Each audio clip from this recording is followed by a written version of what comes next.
Good afternoon दोस्तों अगर आप भारतीय हैं तो आज आपको यह न्यूज प्रफुल्लित कर देगी, क्योंकि भारत की साख में और ज़्यादा वृद्धि हुई है।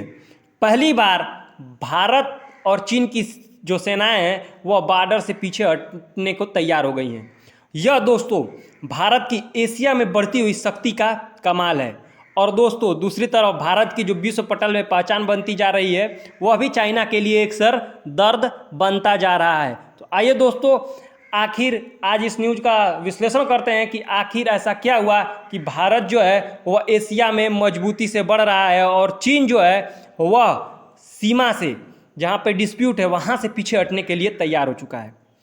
पूर्वी लद्दाख सीमा से अब भारत और चीन दोनों की जो सेनाएं हैं वह पीछे हटने के लिए तैयार हो गई हैं, क्योंकि भारत और चीन के बीच डिसइंगेजमेंट अभी अभी साइन हुआ है।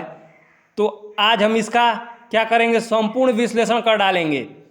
भारत और चीन की सेनाएं द्वारा पूर्वी लद्दाख के गोंगरा हाट स्प्रिंग, याद रखिएगा गोंगरा हाट स्प्रिंग भी भारत और चीन के बीच विवादित पॉइंट है। गोंगरा हाट स्प्रिंग के पेट्रोलिंग पॉइंट 15 जिसे PP-15 बोला जाता है, वहां से सेनाएं धीरे धीरे पीछे हटना शुरू कर दी हैं।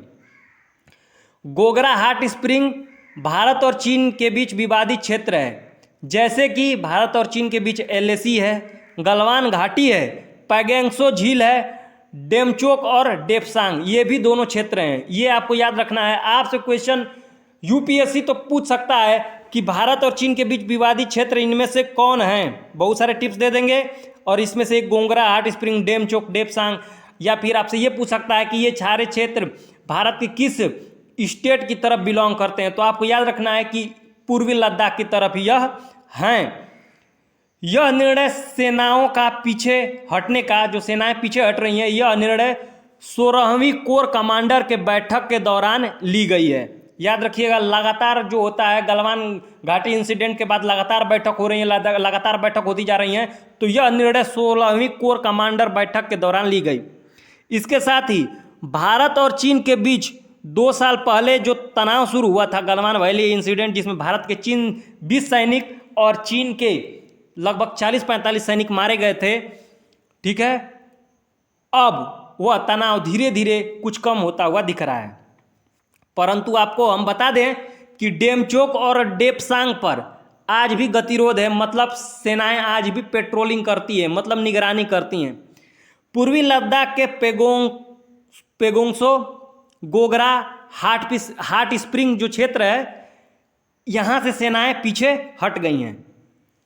कौन कौन से क्षेत्र से? पेगोंगसो से, गोगरा से और हाट स्प्रिंग से। ये आपको याद रखना, गोगरा हाट स्प्रिंग से यहाँ से सेनाएं पीछे हट चुकी हैं। अगर यह देखा जाए दोस्तों तो भारत की साख में वृद्धि कर रहा है। कारण क्यों है? क्योंकि चाइना जो है वह एशिया की महाशक्ति है, मानिए या न मानिए, एशिया में सबसे पावरफुल है। और भारत ने अपनी कूटनीतियों से चाइना को जो बॉर्डर डिस्प्यूट है, पहली बार उसको वहाँ से पीछे धकेलना शुरू कर दिया है। दोस्तों आपको बता दें, क्योंकि चाइना अगर जिस चीज़ को चाह जाता है तो वह हासिल कर लेता है।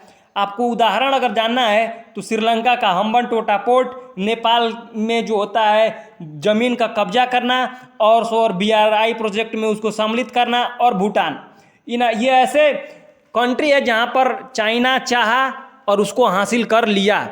दूसरी ओर भारत ने उसे अपने यहाँ से पीछे हटने पर मजबूर कर दिया है, क्योंकि जो चाइना की मंशा थी वह कहीं ना कहीं टूट गई है। इसका मतलब साफ है कि भारत के पड़ोसी देशों में यह खबर आग की तरह फैल जाएगी या फैल गई होगी कि भारत अब चीन को सामने से टक्कर दे सकता है। मतलब एशिया में कोई तो ऐसा कंट्री है जो चीन को टक्कर दे सकता है, और वह अपना देश भारत है।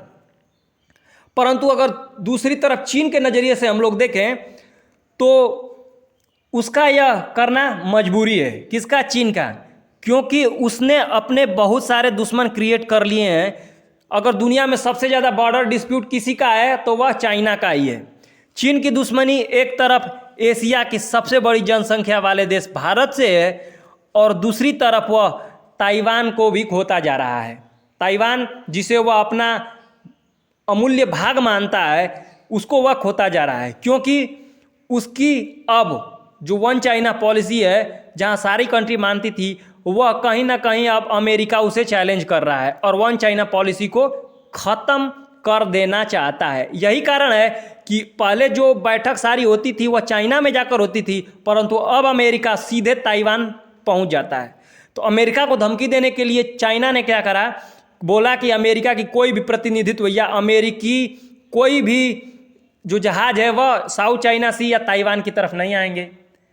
अमेरिका है दोस्तों पावरफुल कंट्री, उसने जवाब देते हुए नैन्सी पेलोसी को भेज दिया ताइवान में। वहाँ पे बहुत सारे समझौते भी नैन्सी पेलोसी द्वारा कहाँ पर, ताइवान में कर लिए गए, जिसके कारण चाइना को यह समझ में आ गया कि अब उसकी जो पकड़ है वह ताइवान पर कहीं ना कहीं कमज़ोर होती जा रही है। और साउथ चाइना सी में अमेरिका ने जाकर यह साबित किया कि जो साउथ चाइना सी है उस पर कंट्रोल चाइना का नहीं है, आप यहाँ से चाहें तो व्यापार कर सकते हैं। तो यह क्या है कि जो पश्चिमी देश हैं खासकर यूएसए से जो चाइना को चैलेंज मिला है, इससे वह डरा हुआ है। क्योंकि अगर वह भारत से भी युद्ध करता है और चाइना से, अगर भारत से युद्ध करता है चीन और दूसरी तरफ यूएसए से भी युद्ध करता है, यूएसए से युद्ध करने का मतलब अगर वह ताइवान पर कब्जा करने की कोशिश करता है तो निश्चित तौर पर उसे बचाने यूएसए जाएगा ही जाएगा। तो अगर ऐसा वह करता है तो इसका मतलब कि वह दो तरफा युद्ध करेगा। और दोस्तों अगर दो तरफा युद्ध करा तो उसकी हार निश्चित है, क्योंकि भारत से ही अगर वो अकेले युद्ध करता है तो भारत ही उसे हराने का मादा रखता है। तो चीन को यह बात समझ में आ गई। यही कारण है कि वह भारत से अपने रिश्ते अच्छे करने के लिए, ताकि जब वह कभी युद्ध करे तो भारत हमला न करे, इसी के कारण वह धीरे धीरे पीछे हट रहा है। निश्चित तौर पर यह भारत की चीन पर एक महत्वपूर्ण जीत है। और याद रखिए, एक मनोवैज्ञानिक भी बढ़त भारत ने बना ली है, परंतु हमें यह ध्यान रखना होगा, यह वही ड्रैगन है जो पंडित नेहरू के समय हिंदी चीनी भाई भाई का जो स्लोगन था उसको लेकर चलता था, परंतु भारत को ऐसा डसा कि आज तक हम उससे उभर नहीं पाए। 1962 का युद्ध आप लोगों को अच्छे तरीके से याद होगा। तो हमें यह निश्चित तौर पर कंफर्म करके रहना होगा कि जो चीन है वह कभी भी पलटवार कर सकता है, ये आपको याद रखना है। अब दोस्तों आइए हम समझ लेते हैं थोड़ा सा कि डिसएंगेजमेंट आखिर होता क्या है। डिसएंगेजमेंट दोस्तों अगर अंग्रेजी में बात की जाए तो a process which people gradually stop being involve in conflict. Normal भाषा में कि ऐसी जगह जहां पे संगठन या फिर सेनाएं एक दूसरे से कॉन्फ्लिक्ट मतलब झगड़े में अर्थात युद्ध में शामिल होने से बचती हों, मतलब धीरे धीरे उस स्थान से पीछे हटना। अर्थात कहने का मतलब यह है कि वह ऐसा प्लेस जहां पर दोनों सेनाएं आपस में लड़ने से बचती हों उसे डिसएंगेजमेंट कहा जाता है। और दूसरी तरफ यह है कि आपसी समझौते से दोनों सेनाएं जो कॉन्फ्लिक्ट वार पॉइंट है, मान जाइए कि इस समय क्या है PP-15 है। कौन सा पॉइंट है? PP-15 गोगरा हाट स्प्रिंग का। तो वहाँ से सेनाएं क्या हो रही हैं, दोनों सेनाएं समझौते के आधार पर उस स्थान से पीछे हटेंगी। तो इसी को बोला जाता है डिसएंगेजमेंट, मतलब कि ऐसी प्रक्रिया जिसमें सेनाएं लड़ने से बचती हों उसे डिसएंगेजमेंट कहा जाता है। ठीक है दोस्तों, अगर आपको क्लास अच्छी लगी हो तो लाइक और सब्सक्राइब करना ना भूलें।